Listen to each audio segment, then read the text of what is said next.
చాలా సంతోషం. ఈరోజు పండగ పూట కూడా మనందరం కూడా మనం నమ్ముకున్న సిద్ధాంతాలకి మనం నడుచుకునే బాటలో పవన్ కళ్యాణ్ గారి నాయకత్వంలో జనసేన పార్టీ కోసం మీరందరూ కూడా ఈ విధంగా గ్రామ పెద్దలందరూ నిలబడి చక్కటి కార్యక్రమం మన జెండా ఆవిష్కరణ అనేది నిజంగా నేను ఎంతో గర్వపడుతున్నాను. ప్రత్యేకంగా వేమూరు నియోజకవర్గంలో జరగడం ఇంకా నా అదృష్టంగా భావిస్తున్నాను. ఎందుకంటే 83లో మా నాన్నగారు వేమూరు నియోజకవర్గానికి శాసనసభ్యుడిగా, దాని తర్వాత ఆయన రాష్ట్ర ఆర్థిక మంత్రిగా అనేక పదవులు ఆయన అనుభవించి ఇక్కడి నుంచి ఆయన ముఖ్యమంత్రి కూడా అయ్యారు ఆ టైంలో. సో ఆ సందర్భంగా మరొకసారి వేమూరు నియోజకవర్గంలో అధికారికంగా నేను మన పార్టీ తరఫున వచ్చి ఇటువంటి కార్యక్రమం చేయడం నిజంగా నేను ఎంతో అదృష్టంగా భావిస్తున్నాను. ముందుగా గ్రామస్తులందరికీ పేరు పేరున ఎంతోమంది మహిళలు వచ్చారు, చాలా అపూర్వమైన స్వాగతం పలికారు. పెద్దలందరూ కూడా కలిసికట్టుగా చేసుకునే ఈ కార్యక్రమంలో మీ అందరికీ సంక్రాంతి శుభాకాంక్షలు. రేపటి రోజున మనం చేయబోయే ప్రతి కార్యక్రమం కూడా మన పార్టీ బలోపేతం కోసం మీరందరూ ఎంతో ఎదురు చూస్తున్న ఒక మంచి ప్రభుత్వం రావాలని మీరు కోరారు. దానికి సాధికారత అవడానికి కోసం పవన్ కళ్యాణ్ గారు ఇన్ని సంవత్సరాల నుంచి కష్టపడి రాష్ట్రానికి మేలు చేయాలి, భవిష్యత్తుకి మనం ఉపయోగపడాలి, మన బిడ్డలకి మనం ఏమైనా మంచి కార్యక్రమాలు చేయాలనే ఆలోచనతోటి పార్టీని కష్టపడి నడుపుకుంటూ వచ్చారు. ఖచ్చితంగా మన అందరం గుర్తించాల్సింది ఏంటంటే 2014లో ఆయన పార్టీ స్థాపించినప్పుడు చాలామంది ఆయన అవమానపరిచారు, చాలామంది రకరకాల మాటలు అన్నారు, అసలు ఈ పార్టీ అవసరమా అని అన్నారు. కానీ రాష్ట్ర విభజన జరిగిన సందర్భంలో ఆ రోజు ఆంధ్రప్రదేశ్కి ప్రత్యేకంగా మన తెలుగు రాష్ట్రాల మధ్య మన తెలుగు ప్రజలు నలిగిపోతున్నారు. కేవలం పదవుల కోసం కొంతమంది కొన్ని కార్యక్రమాలు చేసుకుంటున్నారు, కానీ ప్రజల గురించి ఆలోచించడం లేదనేది ఆయనలో ఉన్న తపన. ఆ ఆవేదనని ఈ రోజున మనం కష్టపడి పార్టీని ఇంత ముందుకు తీసుకురాగలిగాం. మనందరం కూడా నిలబడాలి, చాలా ధైర్యంగా స్థిరంగా. ఒక్కొక్క సందర్భంలో కొంతమందికి అర్థం కాకపోవచ్చు మన సిద్ధాంతాలు, మన మనోభావాలు, అదేవిధంగా పవన్ కళ్యాణ్ గారి ఆశయాలు. కానీ ఆ సాధించుకోవడానికి కోసం కలిసికట్టుగా మనం పనిచేసి పెద్దన్న పాత్ర పోషించాలనే మాట ఆయన ఎందుకు అన్నారంటే, ఒక బాధ్యత తీసుకోవాలి మనందరం కూడా. కేవలం ఎన్నికలప్పుడు మనం జెండా పట్టుకుని ఒక మంచి బైక్ ర్యాలీ తీసుకుంటే మనకి ఓట్లు పడిపో. అదేవిధంగా మనం మన ప్రాంతాల్లోనే మన పరిమితం అయిపోతే మనకి పూర్తి స్థాయిలో సమాజంలో అందరినీ కలుపుకొని పోయే విధంగా ఒక ఆలోచన విధానం రావాలి మనందరిలో కూడా. దానికోసం పవన్ కళ్యాణ్ గారు పదే అందరికీ కూడా ఉత్తేజపరుస్తూ మనం ఒక పెద్దన్న పాత్ర పోషించుకుని ప్రతి ఒక్కరిని కలుపుకొని పోయి పార్టీ బలోపేతం కోసం ఇంకా మనం ఏ విధంగా ముందుకెళ్ళాలన్న ఆలోచనతోటి ఆయన ప్రతిరోజు కూడా ఒక మంచి భావన కలిగిన వ్యక్తి. ఈ రోజున మనం తెలుగుదేశం పార్టీతో పొత్తు పెట్టుకుంది కేవలం మన రాష్ట్రంలో జరుగుతున్న పరిణామాలు చూసుకుని. ఎందుకంటే ఇంత దుర్మార్గమైన ఆలోచన కలిగిన వ్యక్తి ఈరోజు రాష్ట్రానికి ముఖ్యమంత్రి అయిపోయి ఏ విధంగా అన్ని ప్రాంతాల్లో కూడా నష్టం జరుగుతుందో, ఏ విధంగా మన బిడ్డలకు ఉపాధి కల్పించలేకపోతున్నామో, ఏ విధంగా కనీసం రోడ్లు వేయడం కాదు కదా, చెడిపోయిన రోడ్లకి కనీసం గుంతలు కూడా పూడ్చలేని ఈ ప్రభుత్వం 5 సంవత్సరాల నుంచి ఎంత నరకం అనుభవించామో మీ అందరికీ తెలుసు. గతంలో నేను ఒక శాసన సభాపతిగా ఉన్నప్పుడు మీ అందరికీ తెలుసు ఏ విధంగా ఒక మార్పు తీసుకొచ్చాం. ఏ గ్రామానికి వెళ్ళినా కూడా కనీసం ప్రజలు కోరుకునేది మంచి రహదారులు, మంచినీటి సౌకర్యం, చేతికి పని. ఈరోజు కనీసం చేతికి పని కల్పించలేని ఈ ప్రభుత్వం రైతుకు కూడా ఆ విధంగానే మోసం కలిగించింది. ఎందుకంటే ప్రతి సందర్భంలో కూడా పంట నష్టం జరిగినప్పుడు, మనకి అనేక సందర్భాల్లో తుఫాన్లు వచ్చినప్పుడు, అధిక వర్షాలు కురిసినప్పుడు ఈ ప్రాంత రైతులు కూడా చాలా నష్టపోయారు. చదలవాడ గ్రామంలో, అదేవిధంగా చక్రాయపాలెంలో, ఇటు పక్కన మనం చూస్తే జముడిపాడి పాలెంలో అందరూ కూడా అంతా మన సోదర మనలోనే అందరూ ఈ ప్రాంతాల్లోనే మనం కష్టపడి పని చేసుకుంటాం. కానీ రైతుల గురించి ఆలోచించి నిలబడిన ప్రభుత్వం మాత్రం ఈ 5 సంవత్సరాల్లో వైఎస్ఆర్సీపీ ప్రభుత్వం ఎట్టి పరిస్థితుల్లోనూ కాదు. పవన్ కళ్యాణ్ గారు ఆయన సొంత డబ్బుతోటి, ఎంత గొప్ప ఆలోచనతోటి కౌలు రైతుల గురించి ఆయన పాపం ఎవరైతే ఆత్మహత్య చేసుకున్నారో ఆ కుటుంబాలను ఆదుకుందామని ప్రతి కౌలు రైతుకి ₹1,00,000 ఆయన సొంతంగా 5 కోట్ల రూపాయలు వెచ్చించి రాష్ట్ర వ్యాప్తంగా అన్ని జిల్లాల్లో మేము పర్యటించి ఇచ్చాం. అసలు గుంటూరు జిల్లాలో కూడా ఆత్మహత్య చేసుకున్నారంటే ఎవరు నమ్మలేరు. తూర్పుగోదావరి జిల్లాలో కూడా కౌలు రైతులు ఆత్మహత్య చేసుకున్నారు. అటువంటి పరిస్థితులు ఉంది. ఈ రోజున రైతాంగం నష్టపోతుంది.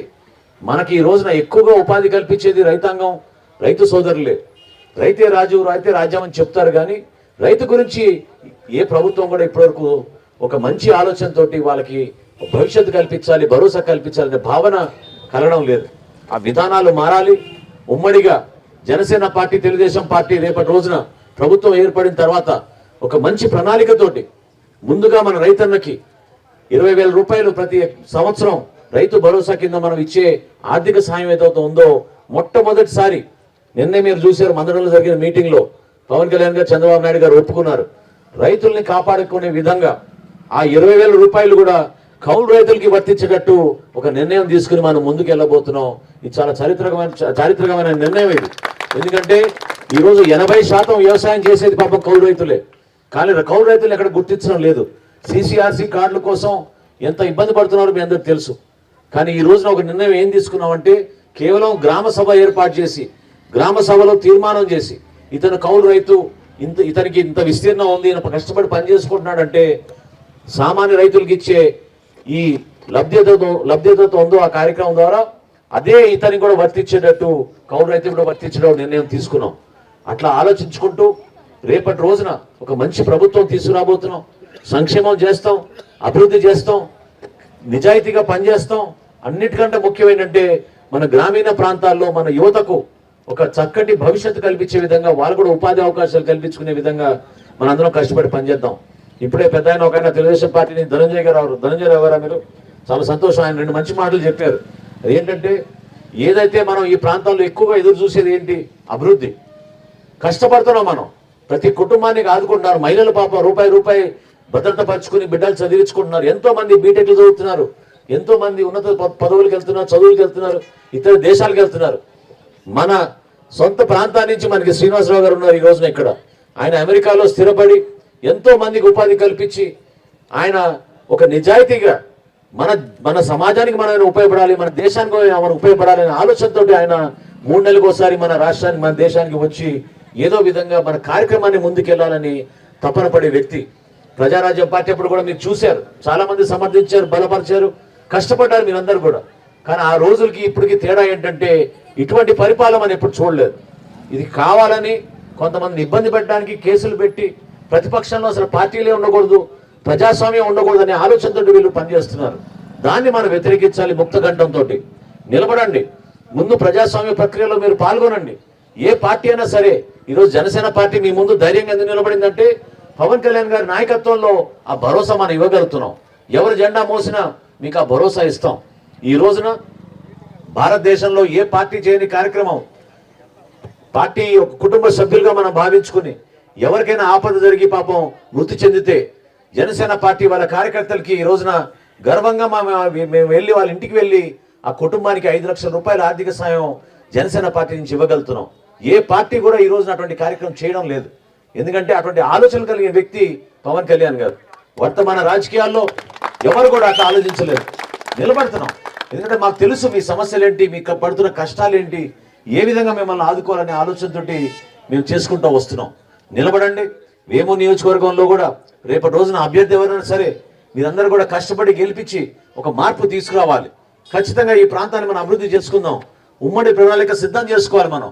నేను అనేక సందర్భాల్లో నేను వేమూరు నియోజకవర్గంలో కూడా నేను ఆ ప్రాంతాల్లో పర్యటిస్తున్నప్పుడు, ఎందుకంటే నాకు తెనాలి నియోజకవర్గంలో గ్రామాల్లో కొన్ని కలిసి ఉంటాయి, ఆ ప్రాంతాల్లో పర్యటిస్తున్నప్పుడు నేను కూడా చాలా బాధపడతాను. పెసర్లంకలో కానీ ఆ లంక గ్రామాల్లో కానీ రోడ్ల పరిస్థితి అధ్వానంగా, కేవలం ఒక సామాజిక వర్గానికి చెందిన వాళ్ళు కాబట్టి వాళ్ళకి మన అభివృద్ధి కార్యక్రమాలు చేయకూడదని గత 10-15 సంవత్సరాల నుంచి చాలా ఇబ్బంది పెట్టారు. అది చాలా తప్పు.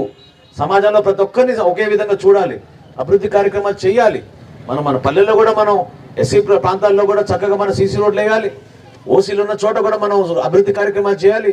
బీసీలు ఉన్న చోట కూడా మనం అదే విధంగా అభివృద్ధి చేసుకోవాలి తప్ప ఒక గ్రామాభివృద్ధి గురించి మనం మాట్లాడుకున్నప్పుడు సమిష్టిగా అందరం కలిసికట్టుగా ముందుకెళ్ళాలి అనే భావన ప్రతి ఒక్కరు రావాలని నేను కోరుకుంటున్నాను. దయచేసి మీరందరూ కూడా ధైర్యంగా నిలబడండి. సమయం వచ్చింది. కేవలం 70 రోజులు మాత్రమే ఉంది మనకి ఇంకా ఎన్నికలకి. ఈ 70 రోజుల్లో మీరు ఏదైతే కష్టపడి పాపం ఎదుర్కొన్నారో కొన్ని సమస్యలు, ఆ సమస్యలు అధిగమించడానికి మీ వెంట పవన్ కళ్యాణ్ గారు జనసేన పార్టీ నిలబడుతుంది. అదేవిధంగా పొత్తులో భాగంగా ధర్మాన్ని మనం పాటించాలి. ప్రతి ఒక్కరం కూడా మనం ఎవరైతే ఇక్కడ అభ్యర్థి నిలబడతారో తెలుగుదేశం పార్టీ నుంచి, జనసేన పార్టీ నుంచి ఎక్కడున్నా కూడా మీరందరూ కూడా కలిసికట్టుగా ఉమ్మడి ప్రణాళికతోటి ముందుకెళ్తున్నాం.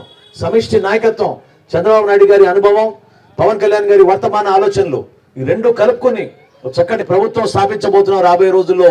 ఆ ప్రభుత్వం ద్వారా మీ జీవితాల్లో ఖచ్చితంగా మార్పు వచ్చినట్టు మీ అందరం కూడా పనిచేస్తామని ఈ సందర్భంగా తెలుపుకుంటూ ఎంతో చక్కగా మన జెండాను మనం ఆవిష్కరించుకున్నాం. ధైర్యంగా గర్వంగా పవన్ కళ్యాణ్ గారి ఆశయాల్ని ప్రజల్లోకి తీసుకువెళ్ళి ఒక మార్పు తీసుకొచ్చే విధంగా మీరందరూ కూడా కష్టపడతారని కోరుకుంటూ చక్కటి అవకాశం కల్పించినందుకు గ్రామ పెద్దలందరికీ మనస్ఫూర్తిగా నేను ధన్యవాదాలు తెలుపుకుంటూ సెలవు తీసుకున్నాను.